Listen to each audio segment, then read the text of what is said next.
If you listen to the show, you already know that we cannot exist without our sponsors. They are the ones who make things happen behind the scenes. So let's acknowledge Fuji Sports. We've been working with these guys for a while now, not only as far as this podcast is concerned, but also at the RŌL Academy. We've had their gear. I personally use their gis. What a phenomenal product. Yeah, I mean, Jiu Jitsu, Judo, MMA, tape, bags, anything you need for your Jiu Jitsu journey, you can find at fujisports.com. Let's talk RŌL TV. There's so much content on there. It's ridiculous at this point. But I think what is even more intriguing, as time went on during the project, we've been recording most of the events that were taking place here at RŌL Academy. At this point, I mean, we have guys like Chris Howder, Armin Fati, Rafael Lovato Sr., and Pete the Greek. I mean, there were so many different events that we've kind of recorded it. Don't you think that's amazing? I mean, points of reflection and kind of going back for all the students to see what really happened and refresh their memory. Yeah, I think it's great, you know, being able to go back and look at all these high-level practitioners, Octavio Cudo, like one of the names you didn't mention. And I mean, just these guys that have been doing this for so long come in, teach these amazing seminars and workshops, and it's all recorded and there for you to watch. Yeah, absolutely. So if you want to get additional savings on all this, type in code RŌL Radio at the coupon and get additional 30% off of your membership. Nice. Go to RŌLAcademy.tv. What's up, everyone, and welcome back. If you haven't already, please remember to hit the like, share, subscribe, download, listen, and whatever other button there is, and leave us a review wherever you do listen. That ensures that we can continue bringing you the great guests and amazing content that you have come to expect. Today's guest carries on the legacy of his family by being a highly successful jiu-jitsu competitor. But with that family legacy came a huge amount of pressure, responsibility, and expectations to succeed. Rayron Gracie joins us to share what it was like growing up in the world-famous Gracie family, how he dealt with the pressure and expectations put upon him by not only others but himself, what it meant to win the world championship with Roger Gracie in his corner, and a ton more. Here's the RŌL Radio with multi-time world champion and newly promoted black belt, Rayron Gracie.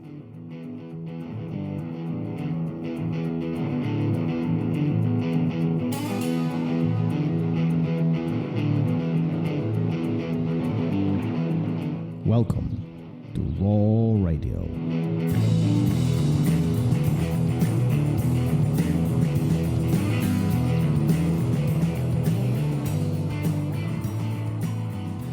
And we are live. Here we go. And another conversation. Yep. How are you today? I'm good. You I'm got good. glasses? You look stressed out. You okay? I'm great. I'm great. I'm not stressed. You're not stressed? No, everything's good. Everything's good.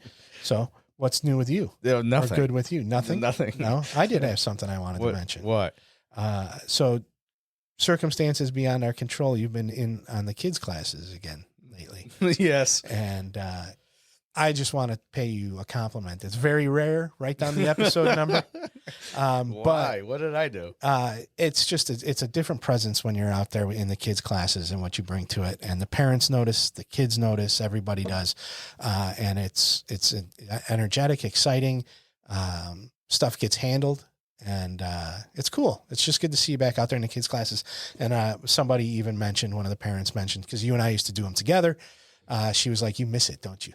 And I'll pay you another compliment that, yeah, I do kind of miss it a little bit. So there you go. Is this your nice. Public admission of wanting to teach kids again? No, it's the one time a year where I say something nice about you. So August 1st. Go listen to every August 1st episode. Yeah, I say one thing nice about you. Listen, we have a great team. We have a lot of kids. But there is something refreshing about running kids' classes. There was something refreshing, something unique, teaching the next generation of what we do. So. Real quick before we get to the episode, though, I think what I was thinking that we should make every adult instructor spend a couple, like touch each kid's class so they can see what it's like and see how easy it is to teach adults, because it's a lot harder, I think, to teach the kids. There's a different dynamic. Let's do it. There's a different dynamic.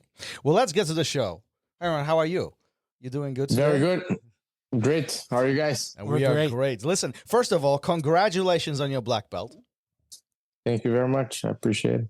Does that, coming from Gracie family, does that feel natural? Is that a goal, or is it more of an expectation that it will happen at some point? You mean the black belt? The black belt, yeah. It was something that I always knew that it was going to happen eventually, right, one day. But it was a very surprising moment still, even though I was expecting my whole life to receive the belt. I thought I was not going to get emotional or surprised at all, but that was exactly the opposite of what happened. This happened just literally a couple of weeks ago, right? Am I correct on this? Yes. Yeah. So you say it was a surprise. Why was it surprising if you knew you were kind of looking forward to it, right? But why was it a surprise? It was a surprise for me of my own emotions that I felt receiving the belt. I knew that I was going to receive the belt on that day, right? But because it was a whole event and we didn't get the surprise, actual not knowing factor in. Yeah. But a lot of a movie passed through my mind as a kid was tying the belt around my waist. She put up a very nice event. It was actually good timing with her academy's graduation, which I was able to see my nieces and my nephew getting promoted as well. So it was a very emotional a day. I was crying from the 8 a.m. when the kids started getting promoted all the way to 10 p.m. when I got my black belt. Man, but it's don't you think that I think a lot of people experience similar emotional feeling the moment they do receive that black belt, even though they know it's coming. Like, even though I know mine, when I received mine, I knew it was coming, but yet the moment that it happens, like, there's this flood of emotion that takes place. The reality sinks in. What did you feel that moment when it happened? I heard my friends talk a lot about this. For example, you're seeing lawyers and all types of workers who study years and years and years to get their degree, right? And they say they get the black belt, they get a lot more emotional. They say it's a lot harder than anything they have done their whole life, right? So it's exactly what happened. That's the movie that passed through my mind, right? It is for sure the hardest thing, the most rewarding at the same time that I have done my whole life. So you look back and you see all these hours and countless hours on the mats, and letting your ego off the mat, out the door, and being able to train with someone who's a lot bigger than you, who's maybe more experienced, and be able to persevere all these years. It's a very, very priceless feeling, for sure. And then receiving it from Roger Gracie, I mean, that has to have a heavy meaning for you, in addition to the fact of you are getting the black belt, right? 100%. And not only because she's who she is and she's achieved amazing feats in Jiu Jitsu, but because our very close relationship. Right. I talked about this when I got the belt. A lot of people don't know. She was actually the first role model that I had in Jiu Jitsu competition, because my uncles and my dad had passed when I was very young, and my uncles were already living in the US by the time I started training. So she was the only one that stayed in Brazil, and she's still in Brazil there, running a very successful academy. And so she was the first one that I went to tournaments and I'll cheer for her. Right. So, I moved to New York. I stayed 8 years in New York. I moved to London for a bit, and then coming back home and getting the belt from her was priceless. So you mentioned a moment ago, that you knew it was coming. So I understand that it was conversation that was taking place between you and her, probably, about this coming up and you being rewarded. Do you mind sharing some of that conversation? What was this like, when she first approached you and say, "Hey, listen, we're going to do this thing"? That's there's the Gracie committee. Everybody gets in a round table. They throw the votes in, and then they count the votes, and they see if I'm gonna get the belt or not. Is that right? Is that right? Yes, of course. Is it anonymous? Do you know who said no? No, it's not. It's we can't know. We can't know who gave the votes. It's anonymous. Yeah. So, do you feel like you've accomplished something amazing in your life now, since you are on the, part of this unique group. Yes. Being part of the family can be a burden and a blessing at the same time. It's almost like a curse. And the reason why I say this is because I could not do anything and live a pretty good life, right? I could stop competing now and not compete my any from the first. Right? Just train, get a belt, or not even get my black belt, and open an academy, and most likely I would be able to to make some money and live a pretty good life. But that's why I admire a lot of every Gracie that even now, after the family has proven their main goal, which is the efficiency of jiu-jitsu, and proven the effectiveness of it in real fighting. Now, any Gracie that steps up and steps on the mat and continues to carry the flag, I take my hat off, because you could live a good life without doing that at all, without risking anything. But that's something that I definitely don't want to do. I want to risk it all. So you talk about this pressure, if you will, being part of Gracie family. Have you, at which point you realize that you are part of the family that essentially established a lot of what we see today as jiu-jitsu, as this sport, as this art? I mean, like, we can't ignore the fact that you are part of that family. You're part of that group of people who built this whole thing. Yes. When I was a kid, my family, of course, wouldn't come up to me and say, "Hey, we did this, we did that, blah, blah, blah." That wouldn't happen. So the acknowledgement that I had of what my family had achieved and what my family meant for the history of fighting, it completely changed everything about fighting, right? When Carlo Danelli started developing jiu-jitsu, and then eventually when Royce fought in the UFC, right, started changing completely.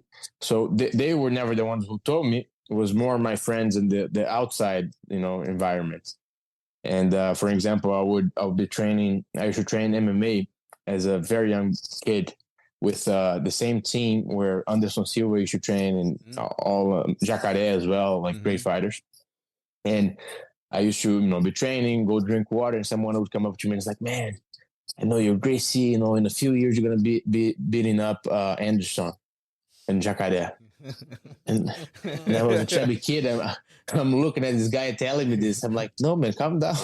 I just want to play." So again, it was a process of people outside of the family telling me things and putting on me, like, placing on my image their expectations of what a Gracie should be. So that was pretty much how I acknowledge it. Is there a moment in your life when you realize that this whole thing is bigger than just you?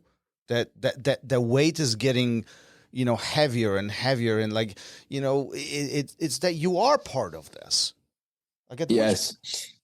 The weight does get heavier as you realize that it's a mission beyond, an individual. I'm not fighting for myself. I'm not fighting for just me as a person. I'm just a link in this beautiful chain that is my family, right? I'm writing the next chapter. So even though the weight does get bigger, you find a lot more strength to carry it, because it's such a beautiful purpose, right? It's not a selfish purpose at all. So it does make it, even though, again, it gets heavier, it gets easier to carry it. Have you ever thought that this was too much? No, I don't think that any human comes to Earth and has a toll placed on them that they're not able to carry.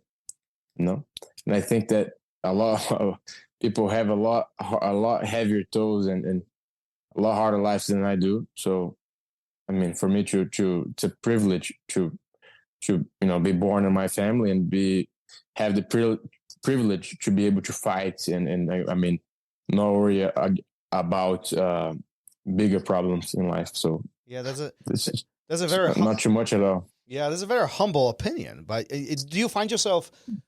Let me ask you the other way. Yeah. Do you find yourself lucky to be part of Gracie? Oh, 100%. Yes.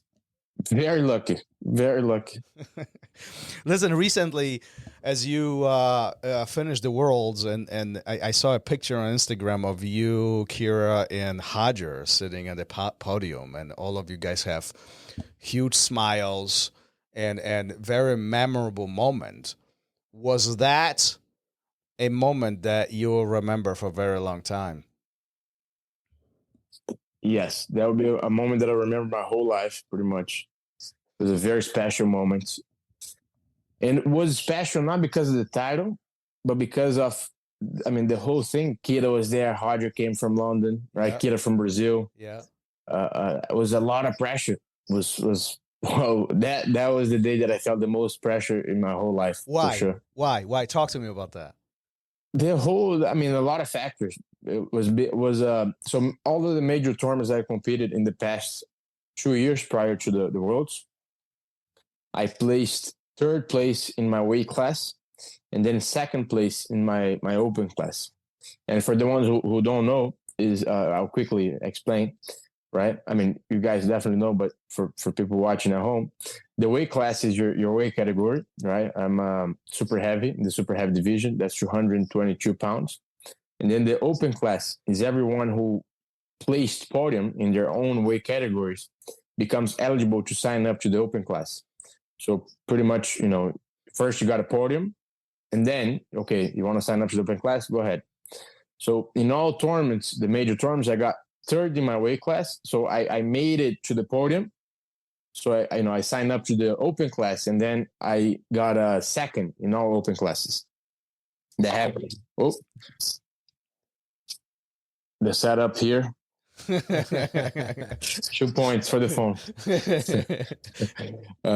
So again, third in the weight, second in the open class. So that happened in Pan Am's, Worlds, Europeans, all of them. And then I got to Worlds, and then, very tough matches. Everybody is tough. I mean, there's no one kidding there, joking there. So then I got third place second place in my weight class. I lost in the final of the Worlds. And then in my mind, I was so pissed. I was like, no, this cannot happen again. I cannot be second place again. I can't. This is too much. So then I signed up to the open class, and then even though there's a lot of doubts, right? And I mean, looking back, I haven't won a significant tournament in my brown belt yet. And then I was like, no, not this one. I have to do it.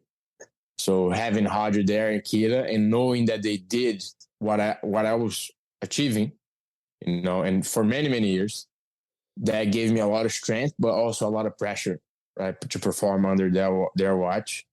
And everything ended up being very fine, and I was able to win the open class. So walk me through this.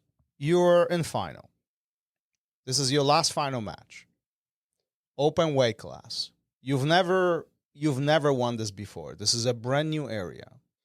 And you have Roger next to you. What does he tell you right before the match? What is that conversation like?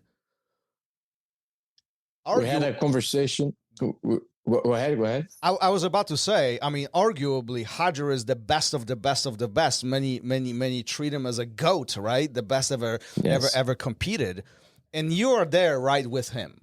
What do you guys talk about? It's like having a conversation about basketball with Michael Jordan, pretty much. Yeah, that's the way to put it, right? What we talk about, I'll tell you the highlights of the conversation, which was before I signed up to the open class. I was talking to him, and he's seeing that I am pretty upset, right, about losing the final of my weight class. And then he looks at me and he goes, look, either you fight, either you win the open class, or you stay next to me, watch it on the bleachers. Right. So that was what he said. Yeah, and obviously you chose to win. And then I won. So then I signed up and I won, right? There's no in between. So either you go there to win and, give everything you got and win, or don't fight at all. So, or stay here and we watch it together. Why did you choose to win? And let me ask you this. Many people would choose not to. Many people would say, this is too hard. I have never done this before. I have tried many times and I haven't succeeded. I have failed. Yeah. Whatever. This is not for me. Many people would do that. Yeah. You don't do that. Even though earlier that day or that event, things didn't go according to plan, you still push it forward. Why? Yeah. The honest reason is because I would never forgive myself, looking back, if I didn't sign up for the open class, even if I didn't fight. I would never forgive myself. That's the short answer, right? Did you know you're going to win during the match? Did you know that you had the upper hand? Did you know that this was in a pocket, or was this the toughest match you ever done? All of the matches in the open class are super tough. The final specifically was a lot tougher than all the rest. I fought against Gabriel Brod. Mm-hmm. It was a very tough opponent. I mean, a very tough competitor. We fought before in the purple belt. It was very tough as well. I was able to win, but barely. It was a very close match. And again, it was super tough. So before I walked into the final match, I told myself, now it's the chance I have to muster to bring forth like all my will, even though I pretty much didn't have any, to bring all my will and fight and win this. I have to want it more than him. I have to go 100%. Everything I got, everything. Now this is it. Now, don't save anything. This is the last match of the day. If I die, it doesn't matter. I mean, it's, if I gas out, then this is it. It's done. I don't have to save energy for anything else. I mean, I'll rest for a week because I'll be able to. This is what truly matters. So I had that thought on my mind prior to walking in. And I honestly, what goes through my mind in that moment is this is the only time that I'll have this opportunity in my life.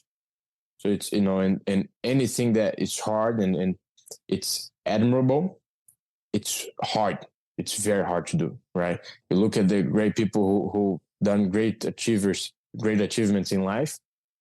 None of them were easy, right? If you want to do something worth people looking back and saying, man, that this was beautiful, right? What a beautiful day. What a beautiful, something that you admire. None of them were easy. So I knew that I had to fight pretty hard for this. So the match is over. You're standing in the middle. Your hand goes up. What goes through your mind? Happiness. It was all worth it. It's I have had a very controversial opinion about celebrating and I had pretty much never celebrated, right? Very, very rarely, probably as a color, like a blue belt, sometimes as purple, but pretty much purple, I was already not celebrating at all. I would just, raise my arm, let the referee raise my arm most of the times and not even smile because I thought that I wasn't, I thought that I had an experience where I lost once and my opponent was extremely disrespectful when it came to celebrating. And he cursed and he did open, the cliche thing. And I got super upset of imagining myself doing that to someone else. So I went completely the opposite and I wouldn't celebrate whenever I won.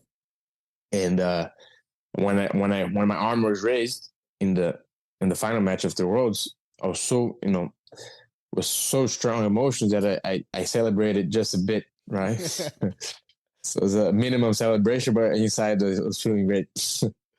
Well, listen, it's a big achievement, so it's okay. Yeah. At least I think it's okay. I'm going to ask you a tough question. What was more satisfying to you? That world championship, the moment your hand goes up, or getting that black belt just a couple weeks later? That is a tough question. I will say at the moment, definitely the title. Because the title it's a lot of pain involved in the short term. It's the sacrifice of the training, and I moved to London to train with Roger, and I mean many things. My grandfather had passed. I unfortunately couldn't go to Brazil for the ceremony to bury him, and because my passport was stuck in the embassy, in the consulate. So I mean many things that made that world be very, very special, So I would say satisfaction wise and how intense the emotion was, definitely when I got the title, when I was able to win the world championship. It felt like I was in the top of the world. But the black belt is a long-term thing. I mean, it's a legacy, right? And honestly, the title itself, it's meaningless. If you really stop and look at it, it's meaningless. It's a piece of metal. That's it. What does it mean, right? It's what you create behind it. It's how can you make that relevant? Is how you are off the mats, right?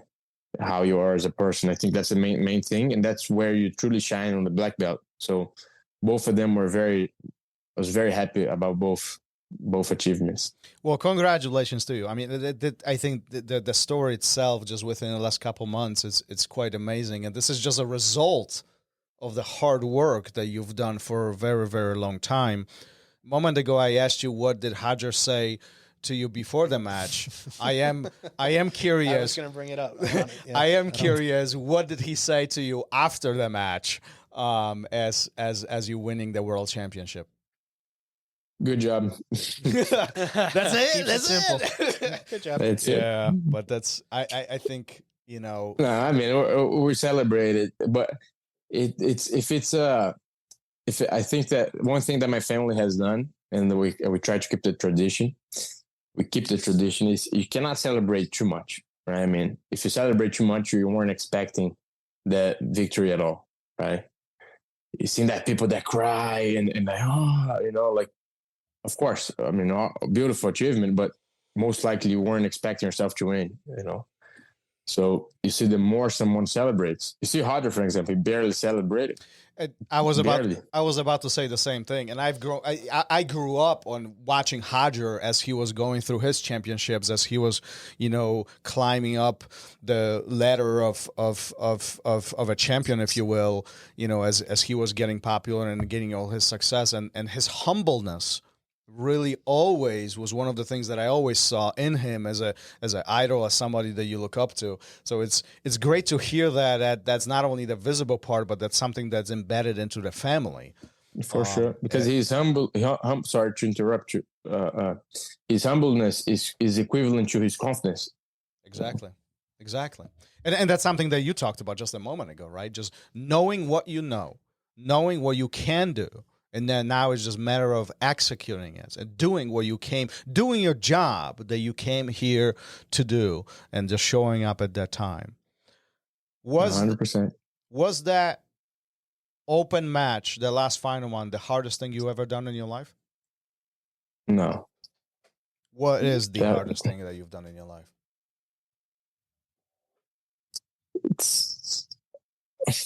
It's hard to.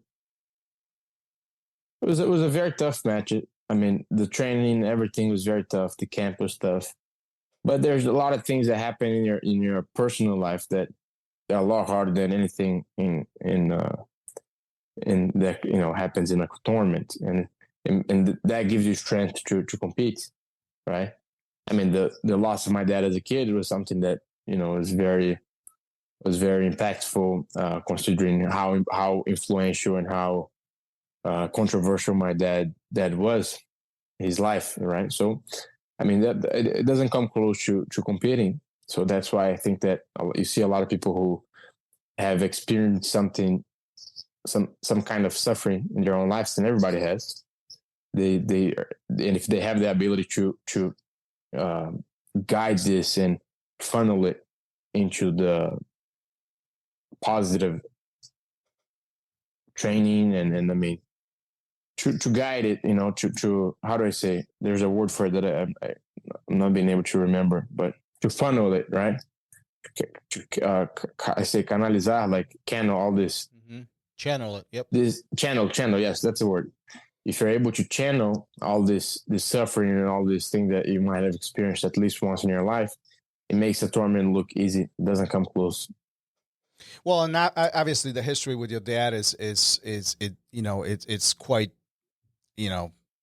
deep, and it's a unfortunate event, and but at the same time, I'm wondering, have you ever thought about what your dad would say seeing you getting a black belt and seeing you being the world champion? Yes, I hope I make him very proud. I mean, I think this every day, of course, but it's in the end of the day, I believe that the biggest honor someone can do is to honor their parents, right? Honor your father. So that's exactly what I aim to do. Good for you. I mean, those are amazing thoughts and amazing.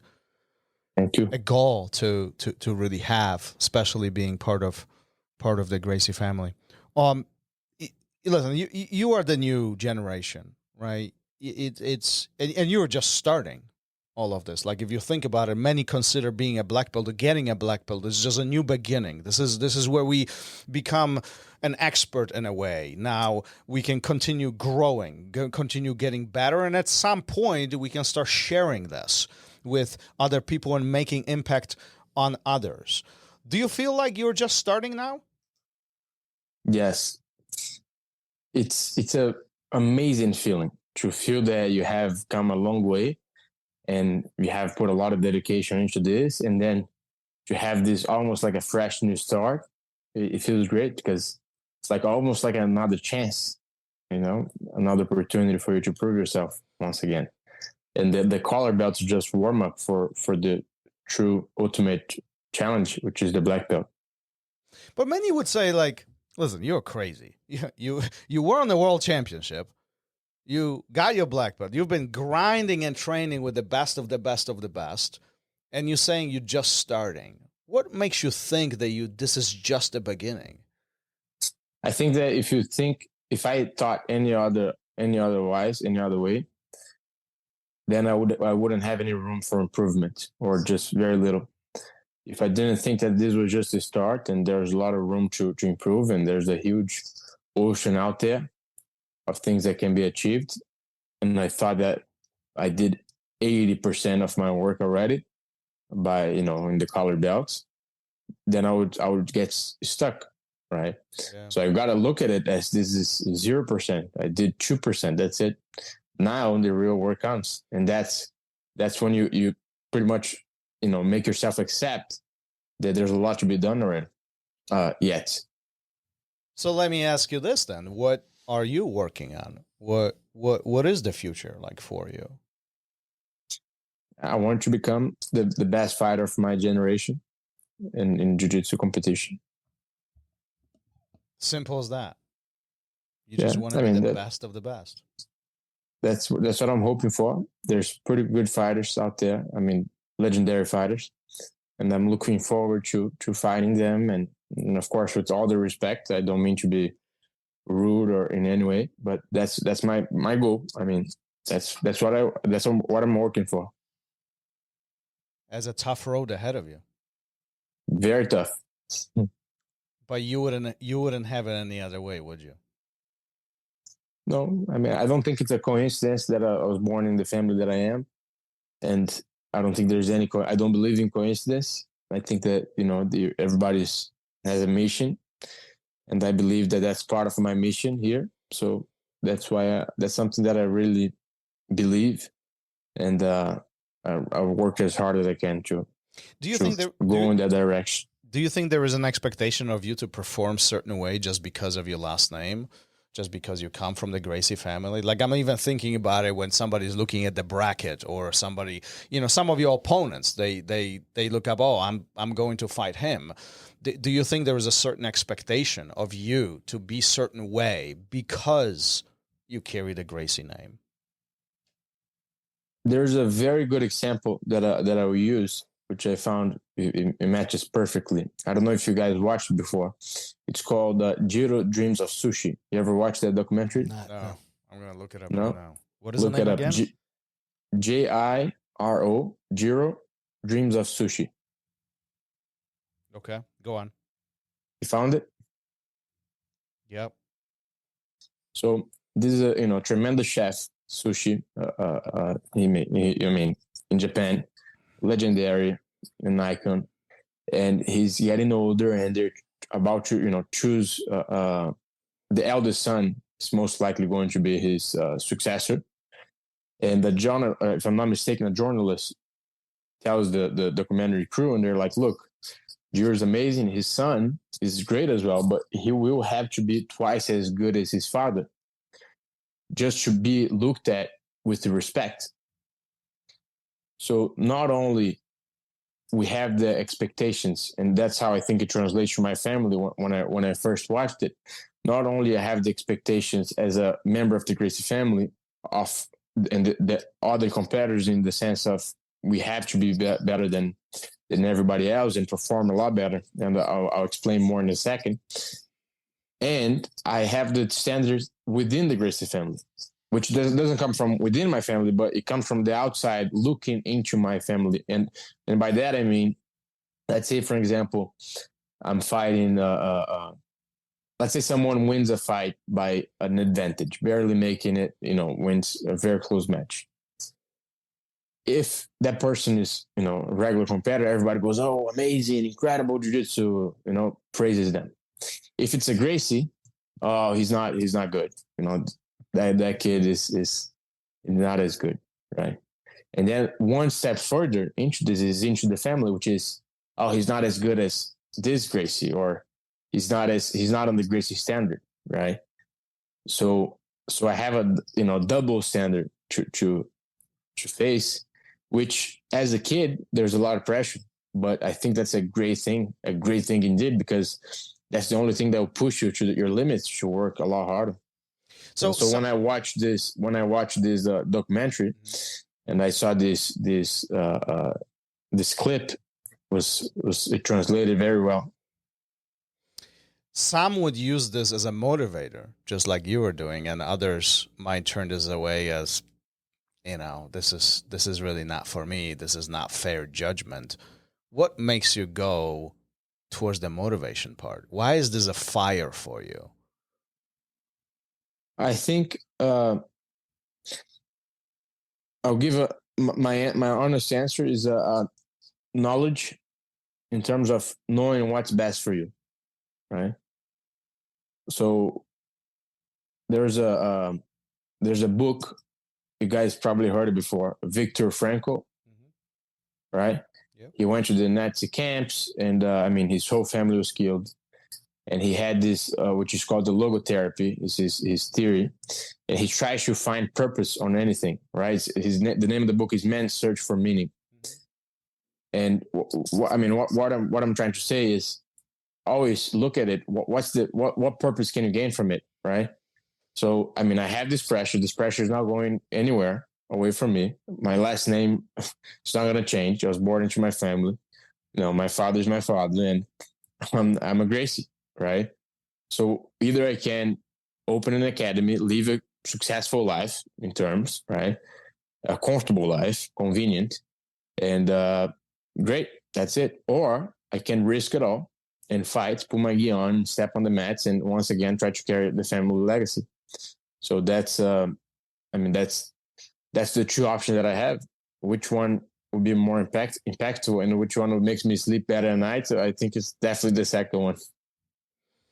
Yeah, that's that's a beautiful path to lead, and that's a beautiful life kind of to shape, in being in those circumstances.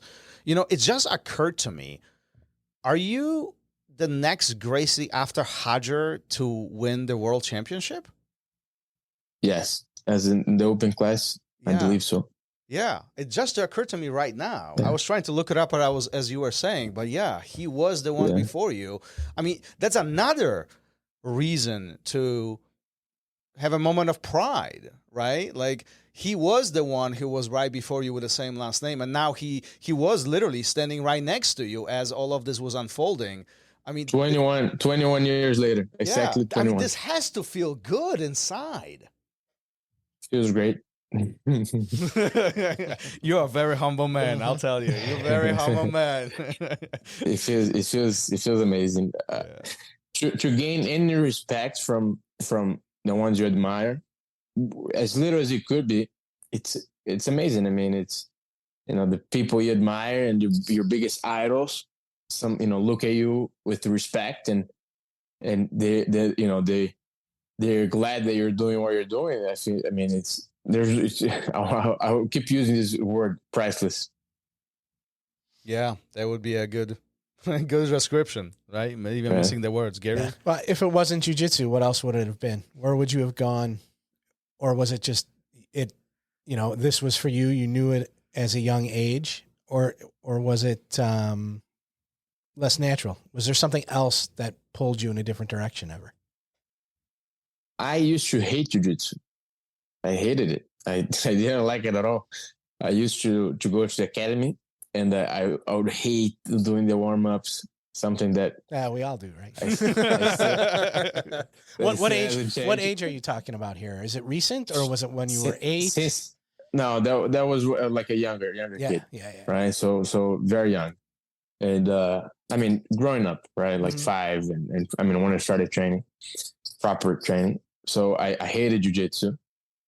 I didn't like it at all, right? And as I moved to New York, and again, one of the reasons I didn't like was because of this pressure. I didn't know how to deal with this pressure as a kid. I was not very mature. So this affected me in a negative way. And when I moved to New York, there was a whole change of environment. I got in touch with my cousins that I hadn't met before. Spending a lot of time before: Gregory, Igor, Halls, Neyman, right? Many of them. And then it was a whole different environment. So I feel that was one of the things that ignited my love for jiu-jitsu. And then I was 15, which was a very, crucial moment in my life, was I did my first tournament. And it's funny, if you look at the footage, it looks at my face like as I'm going to war, like shaking, right? Well, what kind of, like going like you had a war face on, or you were terrified? Terrified, completely terrified. Yeah. No, I wasn't putting up a face at all. I was completely terrified. I was shaking in my first tournament. And I competed, and I saw, I lost quickly. And I tapped to a triangle. I'll never forget. And it wasn't that bad. I looked down and it was fine. I was still alive. My family still loved me. Nothing had changed much, right? So I was like, oh, let me do this again. And then it never stopped. And here we are. So why do you think so many people don't continue after a failure? Specifically jiu-jitsu? No, just, we can go both ways, but, even if we do look at a jiu-jitsu, there is many students who will do a tournament or two, things don't go according to their plan, and they're like, this is just not for me. I'm not going to do this. And they just give up, versus what you're saying, very different perspectives. Like, yeah, I'm okay. Nothing really happened here. My family still loves me. My instructors are still proud of me. Okay, let's continue doing this because I love it. I believe jiu-jitsu is a very special martial art. And if you compare it to other martial arts, I truly believe it's the one that, in general, the average amount of people do longer than any other martial art. Mm-hmm. And there's there's an unknown fact that I believe assists and influences that, happening, which is not the physical benefits of it, right? But the mental benefits. And the main one that I truly like is when you train jiu-jitsu, you become a problem solver, right? The longer you train jiu-jitsu, you're solving problems. So if someone makes a grip on me, I have to think of all the variations that can come from it, all the sweeps, the positions, where my body is, where my partner's body is. So we're constantly solving problems in a insane amount of time, in a very short period of time. And then when we leave the academy and we go home, we still have that mindset on, right? We're still solving problems, right? So I joke, I say, when you become a black belt in jiu-jitsu, you're a black belt in everything. There's no problem that you can't solve, right? Comes up all the time.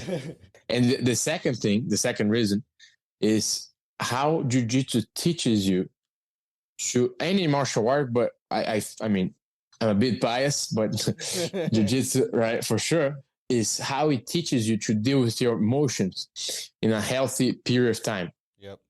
And what I mean by that, sometimes, let's say, for example, there's a traumatic event in your life, and you're a kid, right? You hold on to those emotions, right? And then it starts to shape your life, right? You become to be a person that is afraid constantly, a depressed person, and all these kinds of things because you couldn't let go of that traumatic event. And what I want to get into, jiu-jitsu training daily constantly has you experiencing defeats and victories, right? So you train, you have to let your ego out the door. You get, that guy passes your guard and then taps you 5 times. And then you start to get good, and then you start to win some training rounds, right? So you're constantly experiencing defeats and then victories. Something that in life, it's hard for you to experience in a daily basis, right? You experience maybe once or twice a year. You lost your job, you made a lot of money, right? So having that constant emotional, roller coaster in jiu-jitsu training assists you tremendously in life. Yeah. So that's why I think most people don't quit, but the ones that do quit is because they don't recognize that. Yeah, for sure. And actually, at the beginning of your journey, at the beginning of the training, when you're a white belt, maybe even blue belt, you probably lose more than you win, So that psychological impact is at the highest, and that 100%. That really adapts you or allows you to adapt to these hard situations and make some of those super, super hard choices. Yeah, and then also when you start training as a white belt, we're very likely to get into flashy moves and do the things that the trendy moves, right, on Instagram or social media or whatever, and we miss the steps of how you should learn jiu-jitsu, right? When you get into your academy, the first thing you should do is not tap. So that's your first goal, not to tap. That's it. Yeah. Then it's to escape safely. Yep. After you escape safely, right, of course, without tapping, escape safely, then you start to take control. Yep. After you start to take control, then you submit. Yeah. But people get caught up in this order. So they want to become a white belt, and then I want to submit. Yep. And then as they go, sometimes they get to purple, brown belt, and then they look back and they're like, oh my God, I missed a whole gap, right? And that's why they quit sometimes, too. Well, it's like one of the most important lessons in jiu-jitsu, right? You defend, then you escape, then you control, then you attack. And that's the order that should be taking place. And really, that's one of the biggest fundamental principles that everybody should learn. Yeah. I think as you go up the ranks, every time you get a new belt, people who are maybe better than you or higher than you look at you differently. And it's almost like you said about your black belt, you're starting over. Exactly. You get your blue belt, you think something awesome is going to happen. Oh no, it gets harder. It just keeps continually, I think, getting harder, and you either adapt to that or you don't. And then, you step off the mats or you keep going. Yeah. 100%. You're sharing a lot of wisdom with us today. What was the biggest lesson that you learned from one of your, what was the biggest lesson that you learned from from your family? Do you have one thing that really stands out? That's a tough one. Let me rephrase. Let me make this a little bit easier. Let me see. Who was the biggest influence on you in your family? That's even tougher. So they're gonna make it easier. It's 10 times tougher.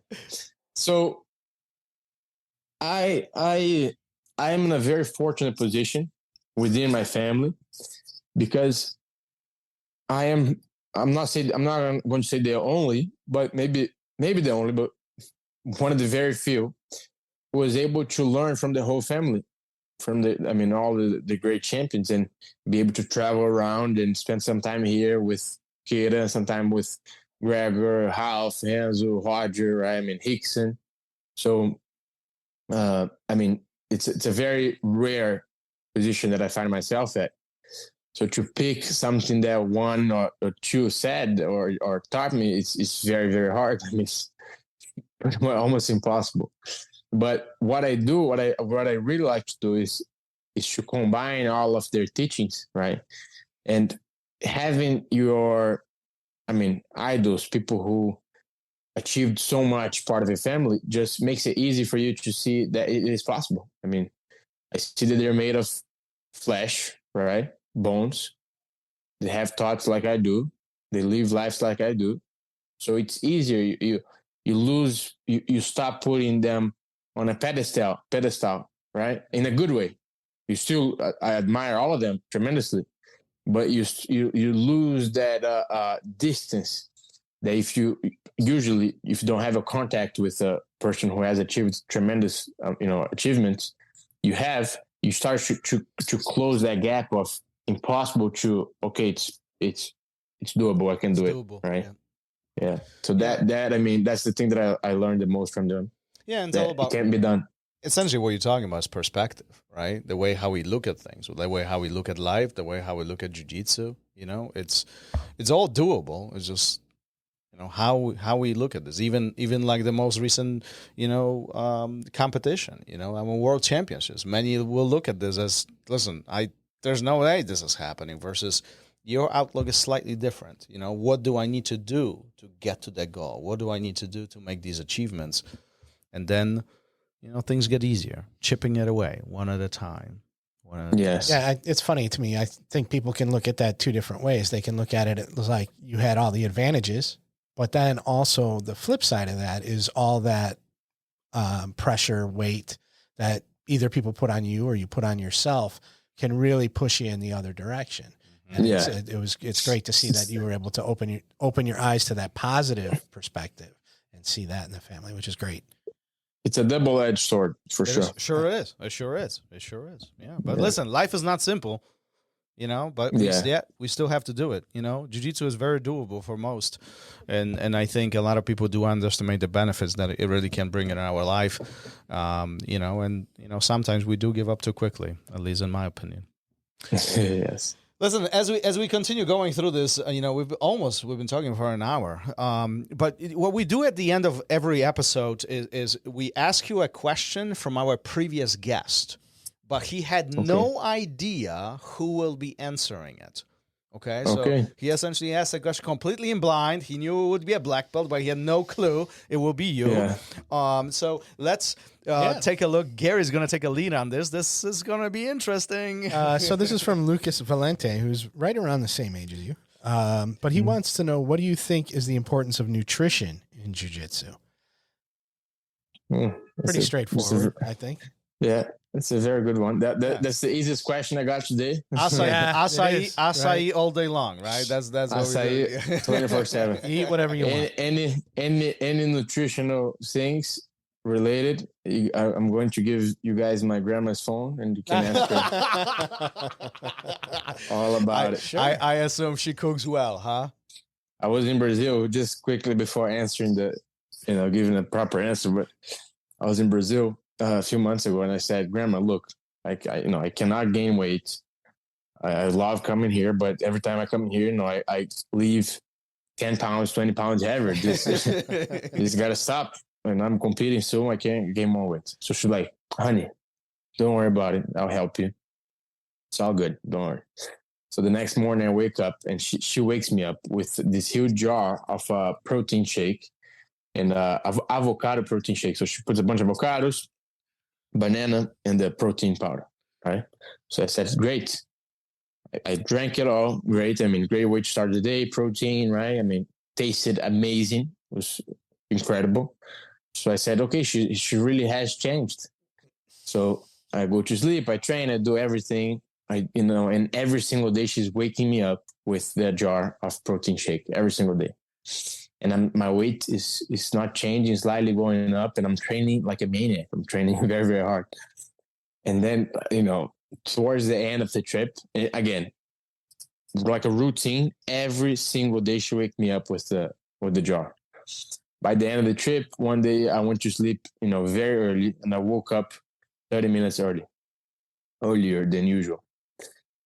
as I go down the stairs of my house in Brazil, I open the kitchen door. I look at the counter. There's the jar that I drink. There's the avocado she's about to cut, and the protein powder. And right next to it, there's this can opened of condensed milk.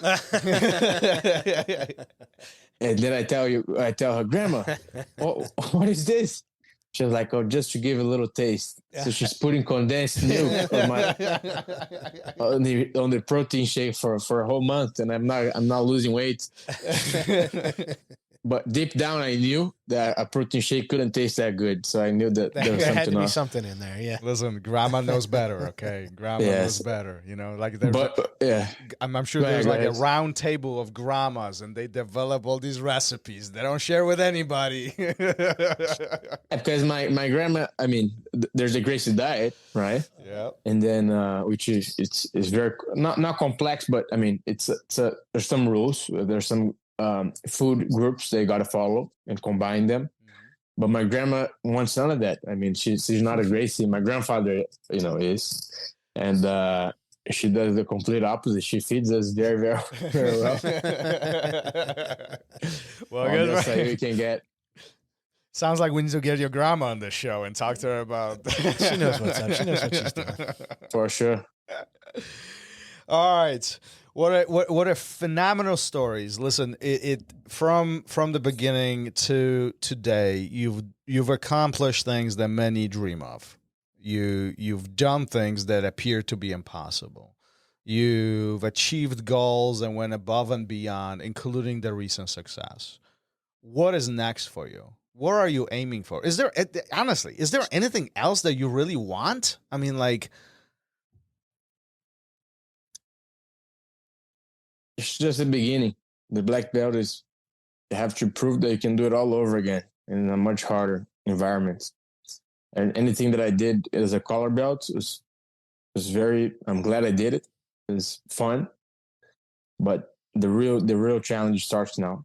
So I'm very excited to face many tough black belts and prove my name and continue to carry my family's legacy onto the black belt mats for sure. That's what I want. Good for you. Good for you. What a phenomenal path to have ahead of you. And you're not planning on having your own academy. You're not taking the easy way out, huh? One day, but not in the near future. Good for you. Good for you. Good for you. Hey, listen, my head goes off to you because you are picking the hard route. You are picking the grind. You are picking the same time the route with the biggest reward. So exactly, that's what I was about to say. At the same time that in the beginning you risk it all and yep. Definitely not the easiest route momentarily.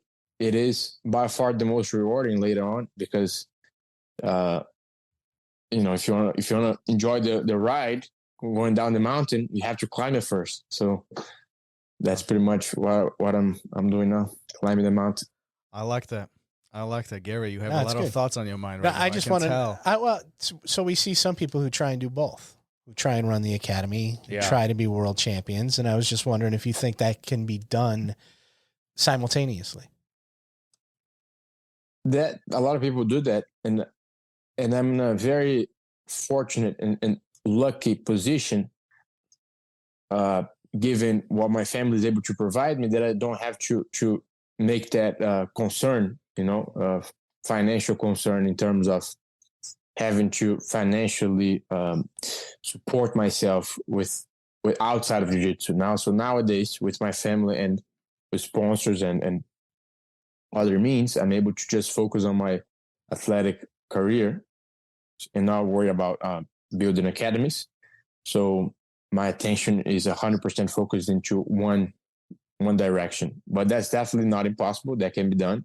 There are people in the family who did that. So, I mean, definitely not impossible. It's a doable route. It's just definitely more challenges. But then it's true paths, right? Yeah. So what is the next time we see you on that mat? Gotta ask the Gracie committee. I like that. I like that. I like Be a that. fly on the wall. And then All right. Listen, as we're wrapping this up, once again, I do appreciate your stories, but more importantly, I do appreciate your drive and your passion. Jiu-Jitsu is complex. Competing in Jiu-Jitsu is not easy, and you're really you're showing everybody that hard things are possible and that we can do hard things. And that, more than anything else, I really, truly appreciate, especially coming with the Gracie last name, which I do imagine there was a lot of pressure on you, and it will be in the future. So all that is a very, it's very nice to see that you can actually succeed going through the motions and doing all the grind. So thank you for being here, Gary. yeah, we always look for stuff to take away from these episodes. And I was searching for a word earlier, and I think I found it. It's gratitude. You seem so thankful for everything that has come your way, and thankful that you had the opportunities to take advantage of those things too. So that's super cool to see somebody your age and your position to have that, and hopefully when the day comes when you do have your own place, you'll be passing that down to everybody too. So that's awesome. Thank you. Phenomenal. Thank you. Thanks for sharing. Thanks for sharing all the story it. with us. Absolutely. It was great chatting with you. And then we'll be sitting on a sidelines and enjoying the beautiful view of you as you continue accomplishing your great goals. Thank you. And next time I'll bring my grandma over too. So we can We'll get some of those recipes. I love it. I love it. All right. Thank you. All right, let's wrap this Thank up. you, guys. Thank you for listening to RŌL Radio. If you enjoyed the show, don't forget to leave us a review and help us make the show even more amazing. For future episodes, check out our website and follow us on all major podcast platforms. Take care.